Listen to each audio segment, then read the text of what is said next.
नमस्कार बंधुगण ए वर्ष समस्त प्रकार पर्वपर्वाणी गुड़िक होची तिथिखिया पड़िथिया बेले कार्तिक पंचुक मध्य ए वर्ष तिथिखिया पड़ी जहा 4 दिन पालन करा जिवो। आपण मानकर कार्तिक मास शुक्ल एकादशी रु पंचुक पालन करा जिवो। एहा नवेम्बर 2 तारिख रविवार ठारू आरंभ होई पूर्णिमा रे शेष होबो। एहा होची 2 तारिख 3 तारिख 4 तारिख एवं 5 तारिख रे डंगा भसाणी सहित पंचुकर शेष रहिबो। तेणु ए वर्ष 4 दिनिया पंचुक उत्सव पालन करा जिवो।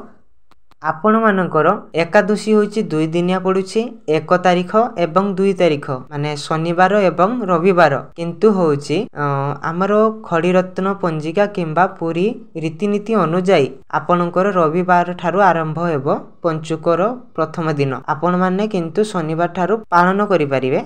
एथिरे आपण मानकर श्रीमंदिर रे 1 मास धरी श्रीमंदिर रे राधा दामोदर बेश होइथिबा बेले पंचुक 5 दिन स्वतंत्र 5 बेश होइथाय। किंतु एही वर्ष प्रथमे नवेम्बर 2 तारिख दिन हरि उत्थापन बेश होबो। बड़खिया रे लक्ष्मी नारायण बेश ओ ठियाकिया बेश होबो एवं 3 तारिख दिन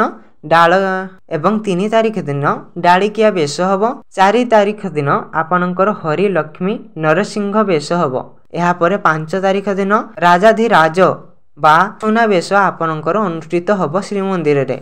एहा परे 6 तारिख दिन आपण मानकर होची तिथिखिय जोगु ए वर्ष आपणकर महाप्रभुंकर बांकी चूरा बेश बा बामन बेश देखिबारु भक्त माने वंचित रहिबे। आपण माने एही दिन जदि एही उपाय करूछंती तेबे माने कोटि पुण्य मिलिबा सहित बोली विवेचना करा जायथाय। आपण मानकर कार्तिक मास रे मुख्यतः होची तुलसी माता को पूजा करा जाय। कार्तिक पूर्णिमा दिन तुलसी वैकुंठ धाम जाइथिले एवं तुलसी को माता लक्ष्मी स्वरूप भाव में विवेचना करा जाए। एथिपाई सकाळ संध्या तुलसी सम्मुख रे दीपदान करंतु निश्चित भाव में एवं तांको आरती जदि पारुछंती करंतु। एहा परे होची तुलसीर माटी को नेही मस्तक रे निश्चित भाव में लगांतु, जहा द्वारा सफलता मिलिबा सहित प्रत्येक समस्या मध्य मुक्ति मिलिबो एहा सुनिश्चित। एहा परे होची कार्तिक पूर्णिमा दिन भगवान विष्णु एवं माता लक्ष्मी को पूजा करिवार नियम रहिछि। एथिपाई एही दिन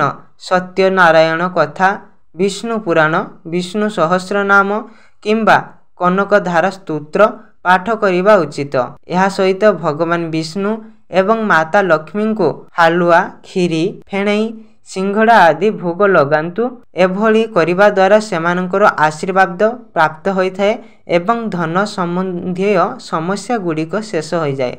एहा सह धनर मार्ग मध्य सुंदर भाव में आसी थाए। एही उपाय जदि पारुछंती करंतु, जदि न पारुछंती तेबे निश्चित भाव दीपटिए लगांतु। धन्यवाद।